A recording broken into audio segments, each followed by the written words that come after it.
Le pacte du lac Ossa. Le soleil camerounais, ce géant de feu, écrasait le village de Yabassi de sa torpeur habituelle. Les pirogues, paresseusement amarrées sur les rives ocres du lac Ossa, miroitaient sous l'éclat aveuglant, tandis que le chant des cigales tressait une mélopée ancestrale, écho lointain des esprits qui, disait-on, régnaient sur ces eaux. Yabassi, niché entre la dense forêt équatoriale et la respiration salée de l'Atlantique toute proche, était un lieu où le temps s'étirait, suspendu entre les mythes d'hier et les murmures d'une modernité à peine audible. Mais ce jour-là, la torpeur fut brisée par un rugissement de moteur qui cracha un nuage de poussière rouge le long de la piste principale.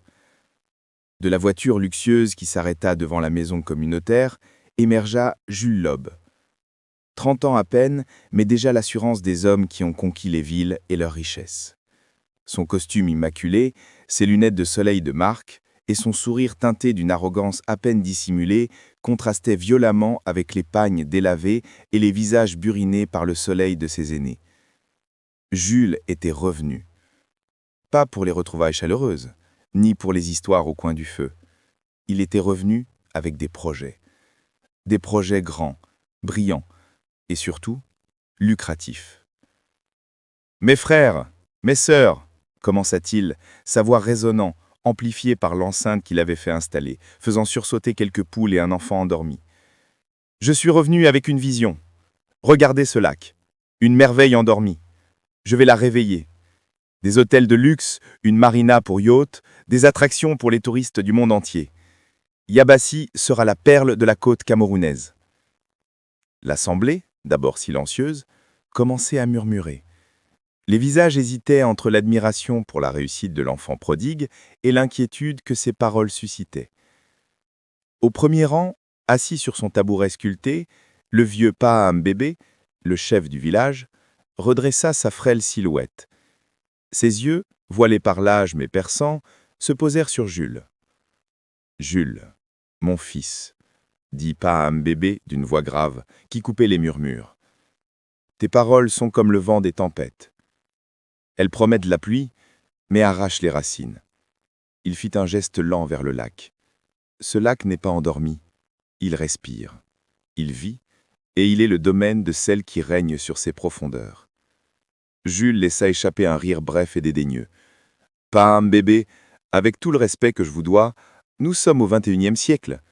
Les mamiwata, les esprits de l'eau, ce sont des contes de vieilles femmes pour effrayer les enfants et garder le peuple dans la pauvreté. Ce lac est une ressource, un potentiel économique, pas un hôtel à des superstitions. » Les aînés grimacèrent. Le silence qui suivit était lourd, épais, rempli d'une tension palpable. Paham-Bébé ferma les yeux un instant, puis les rouvrit. Ceux qui ne respectent pas les esprits des eaux finissent par être engloutis par leurs propres ambitions, Jules. Ce lac a un prix, et certains prix sont plus lourds que l'or. Mais Jules n'écoutait plus. Il était déjà en train de sortir des plans, des graphiques, des images de piscines à débordantes et de villas scintillantes. Il était l'homme du progrès, et rien ne l'arrêterait. Certainement pas les vieilles légendes poussiéreuses. Il ne savait pas encore que les légendes n'étaient jamais poussiéreuses. Elles attendaient, sous la surface. Les semaines qui suivirent furent une frénésie d'activité. Des engins de chantier, lourds et bruyants, déchirèrent la quiétude ancestrale du lac Ossa.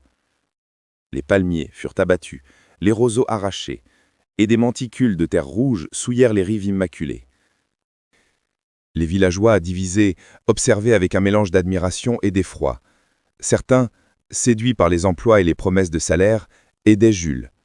D'autres, les plus âgés, se tenaient à l'écart, les yeux rivés sur le lac, murmurant des prières et des incantations. Jules, lui, était enivré de son succès naissant. Il travaillait sans relâche, ses nuits se transformant en longues séances de planification. Un soir, alors que la lune, pleine et opulente, dessinait des petits chemins d'argent sur les eaux sombres du lac, il se tenait sur la jetée inachevée. Le vent caressait sa peau moite, et le parfum mêlé de l'eau douce, de la terre humide et des fleurs de brousse enivrait l'atmosphère. Il sortit un cigare cubain, l'alluma et aspira la fumée, contemplant son œuvre future. Des lumières scintilleraient ici, des rires résonneraient, et l'argent coulerait à flots. Une belle vision, n'est-ce pas? La voix, elle était douce, liquide, comme le clapotis de l'eau sur les rochers, mais aussi profonde, portant en elle le murmure des abysses. Il sursauta. Il n'avait entendu aucun pas. Il se retourna. Elle était là, debout, à quelques mètres de lui, comme si elle avait surgi des profondeurs du lac. Elle n'était pas vêtue comme une femme du village, ses habits, s'il fallait les appeler ainsi, semblaient faits d'une étoffe d'eau et de nuit, épousant les courbes sensuelles de son corps sensuel. Sa peau était d'un ébène profond, lisse et luisante, comme polie par les siècles.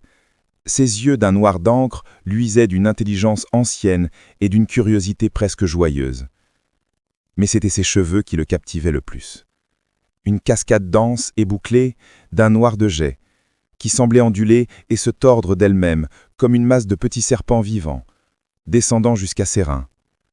Elle portait autour de son cou des perles multicolores, qui scintillaient à la lumière lunaire, et dans ses mains fines, un grand peigne d'ébène et un miroir rond, dont le cadre est incrusté de coquillages et de pierres brillantes. Il avait beau se dire que ce n'était qu'une femme, son esprit rationnel vacillait. Il avait le souffle coupé. « Qui êtes-vous » réussit-il à balbutier. Elle sourit. Un sourire lent, plein de promesses et de secrets. Ses lèvres étaient pulpeuses et d'un rouge d'un profond, comme les fleurs d'hibiscus.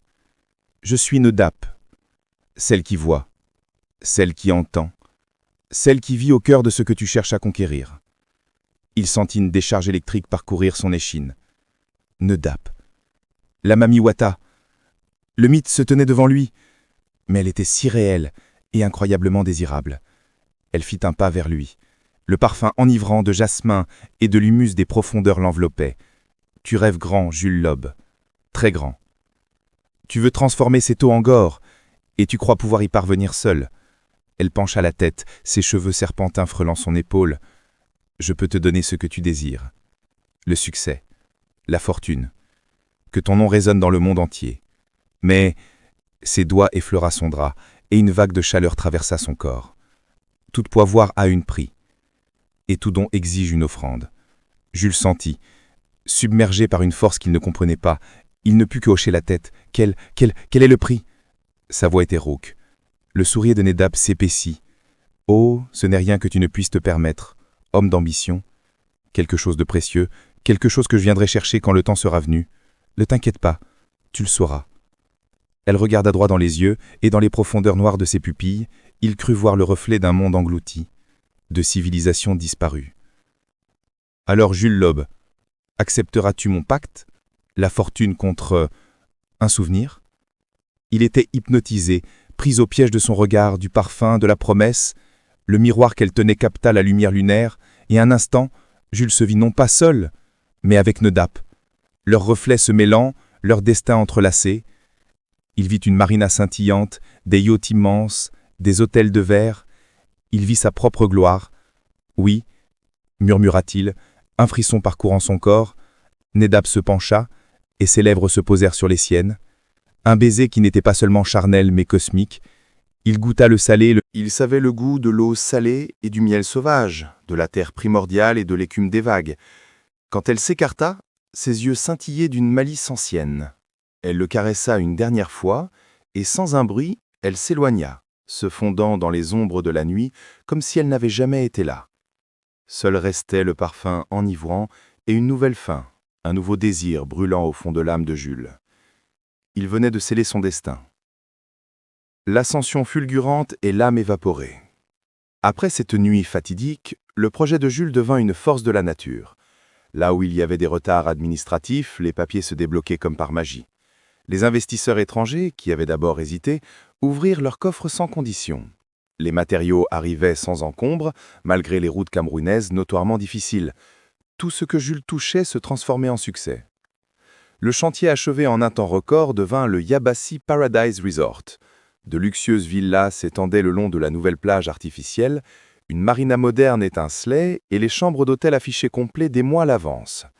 Jules Lobe n'était plus un simple entrepreneur, il était une légende locale, l'homme qui avait apporté le développement à Yabassi.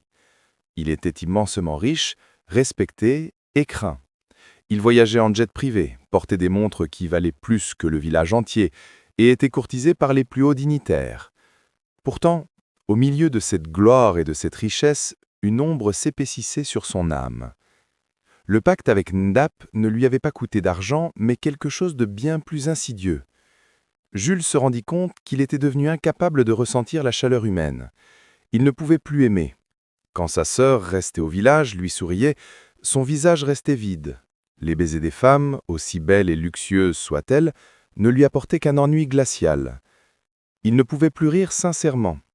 Ses rires étaient calculés, des outils sociaux pour sceller des accords. La joie véritable avait été drainée.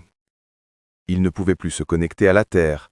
Le son des tambours traditionnels, qui autrefois le remplissaient de fierté culturelle, lui semblait désormais cacophonique et primitif. La terre rouge qu'il avait foulée enfant le dégoûtait. Le pire était sa relation avec l'eau, l'élément de Ndap. L'eau du lac Ossa, jadis source de jeux et de pêche, lui était devenue étrangère et hostile. Il ne pouvait plus s'y baigner. Chaque fois qu'il s'approchait de la rive, il entendait un chant. Un murmure profond, envoûtant et terriblement mélancolique. Un chant qui parlait de secrets et de profondeur. Un chant qui semblait l'appeler. Il remplaçait la vue sur le lac par d'immenses piscines chlorées. L'eau douce et vivante de Ndap fut remplacée par l'eau morte et traitée de son empire. Paham Bébé, le vieux chef, ne lui adressait plus la parole. Le vieil homme passait ses jours assis sur ce qui restait de la rive sauvage, offrant des petits sacrifices de cola et de vin de palme, priant les esprits pour apaiser l'ire de la Mamiwata. Il comprenait ce que Jules avait sacrifié, l'âme et la connexion à son peuple et à la nature. Un an après l'inauguration du Yabassi Paradise Resort, Jules Lobe était l'âme le plus riche et le plus désespérément vide du Cameroun. Son cœur n'était plus qu'une chambre froide, scellée, attendant l'heure de sa créancière. La dette et l'appel des abysses. La nuit où la dette fut réclamée fut une nuit de tempête. C'était la saison des pluies et le ciel, d'un noir d'encre, déversait sa colère sur la côte. Le vent hurlait comme une bête affamée et les vagues du lac Ossa, habituellement calmes, fouettaient les fondations des villas.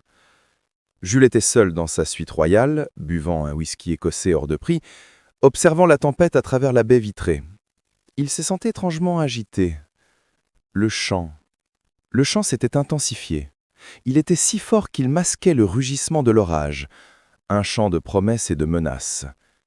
Soudain, la lumière s'éteignit. Le vent claqua la porte de sa terrasse. L'air se refroidit de manière surnaturelle. Puis, elle apparut. Ndap, la Mamiwata. Elle était mouillée, ruisselante.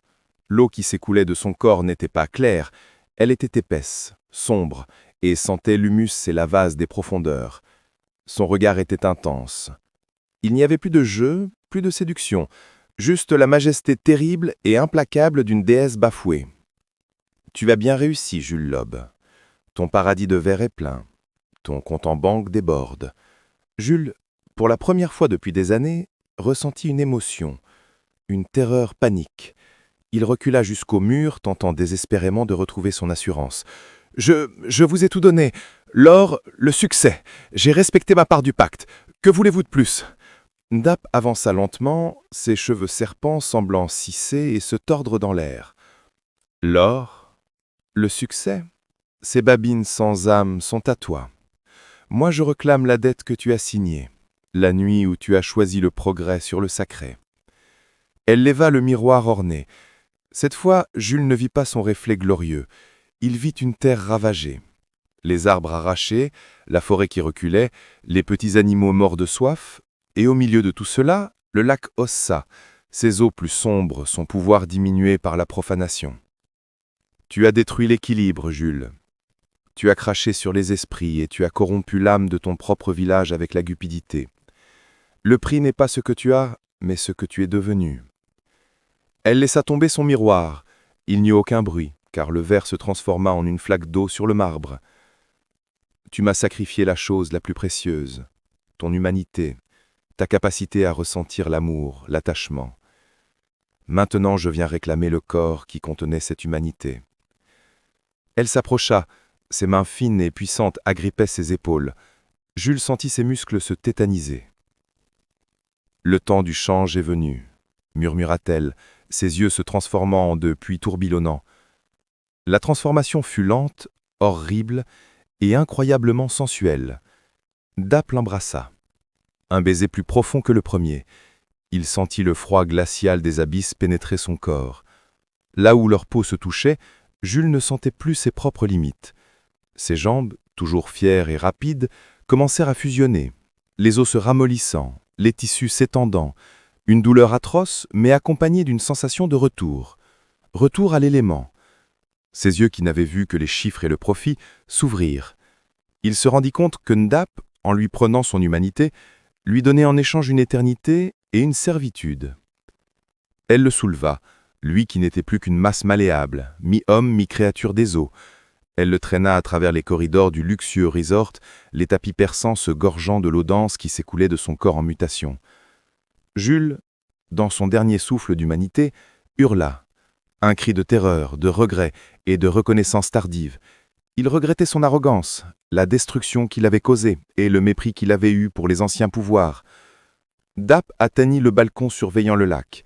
Elle regarda son œuvre d'un œil satisfait.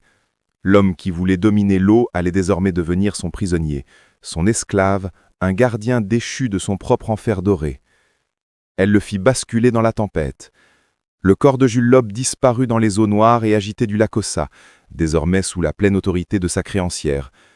La dernière chose qu'il vit fut le face d'Ndap, magnifique et implacable, ses cheveux serpents s'agitant comme des lianes. L'élégie et l'asson du lac. Le lendemain matin, la tempête avait disparu comme si elle n'avait jamais existé. Le soleil brillait à nouveau. La seule trace de l'événement était le désordre dans la suite de Jules et une certaine tranquillité qui planait sur le lac Ossa. Jules Lobe avait disparu. Le Yabassi Paradise Resort, privé de son architecte et de l'énergie surnaturelle de Ndap, commença à décliner. Des problèmes structurels apparurent, les touristes se plaignirent d'une atmosphère oppressante et de bruits étranges la nuit, l'eau des piscines virait à grains sans raison. Les affaires périclitèrent, le complexe de luxe fut rapidement abandonné, laissant derrière lui une coquille vide et grotesque, un monument à la vanité humaine. La nature reprit ses droits, les roseaux repoussèrent, l'eau du lac retrouva sa clarté. Le vieux Paham Bébé, désormais seul chef incontesté du village, regarda l'épave de ce qui devait être la fortune de Jules. Il offrit un grand sacrifice au lac Ossa, demandant pardon au nom des hommes. Il raconta aux jeunes du village. Elle a rétabli l'équilibre. Ndap ne veut pas de nos biens. Elle veut le respect de son domaine. Jules Lobe a voulu transformer le sacré en commerce, et pour cela, elle l'a transformé en son serviteur. Son corps est maintenant une créature qui ne peut plus ni aimer, ni être aimée, condamnée à garder les profondeurs qu'il a tenté de profaner. Aujourd'hui, si vous vous tenez sur les rives tranquilles du lac Ossa, les nuits non lunaires, on dit que vous pouvez entendre un gémissement, un son qui n'est ni celui d'un poisson, ni celui d'un homme. C'est la plainte mélancolique d'une âme trappée, le gardien à queue d'écaille du lac Ossa, l'éternel serviteur d'Ndap, la terrible et magnifique Mamiwata du Cameroun.